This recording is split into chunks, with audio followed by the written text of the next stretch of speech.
আমরা কেউ রেহাই পাবো না। যদি আওয়ামী লীগকে নিষিদ্ধ করা না যায়, তাদেরকে যদি বিচার করা না যায়, তাহলে তারা ইতিমধ্যে যে গুপ্ত হত্যা শুরু করেছে, তারা আরেকটা জুলাইয়ের মতো গণহত্যা চালাইতে পারে। গড়িমসি বন্ধ কর। আমাদের ক্যাপ্টেন হাসনাদের উপরে হামলা করা হয়, তাহলে ভাবুন ওদের নিষিদ্ধ না করলে এই বাংলাদেশের আকাশে ভবিষ্যতে আরো ঘনঘাটা অন্ধকার দেখতে পাচ্ছি। বললে কিন্তু ছাড়ুন না।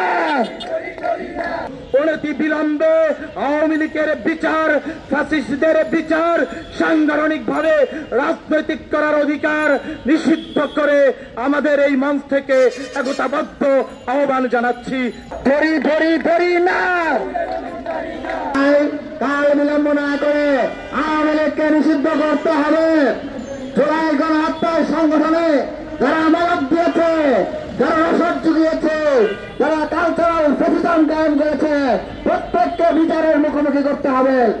যারা শাহবাগে কায়েম করে সাপলা গণহত্যা সংগঠন করেছে, সাপলায় নিরপরাধ নিষ্পাপ আলেমরা আমাদের উপর গুলি চালিয়েছে, তাদের প্রত্যেককে বিচারের মুখোমুখি করতে হবে। একই সাথে যারা তেখা হত্যাকাণ্ড সংগঠিত করেছে, যারা আধার সংক্রান্ত গণহত্যা চালিয়েছে, যারা 26শে মার্চে মোদী বিরোধী আন্দোলন গণহত্যা চালিয়েছে, যারা শেয়ার বাজার ধ্বংস করেছে, যারা 11 লক্ষ কোটি টাকার অধিক টাকা বিদেশে পাচার করেছে, যারা বাংলাদেশের দক্ষিণ তালপট্টিকে ভারতের কাছে ইজারা দিয়ে দিয়েছে, বিক্রি করে দিয়েছে, তাদের প্রত্যেকটা বিচারের মুখোমুখি করতে হবে। আজকে আবারও তারা বাংলাদেশে রাজনীতি করতে চায়।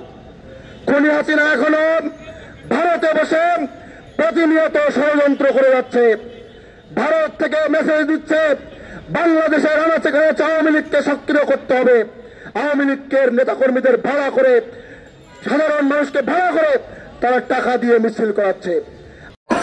আওয়ামী সংগঠনকে যদি নিষিদ্ধ করা না হয়, তাহলে আমরা জুলাইয়ের এই ঐক্য শক্তি পুরো জুলাই আবার জাগ্রত করে তুলব।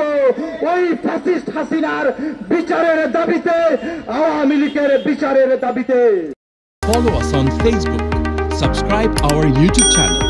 Get the latest update on www.daily-sun.com.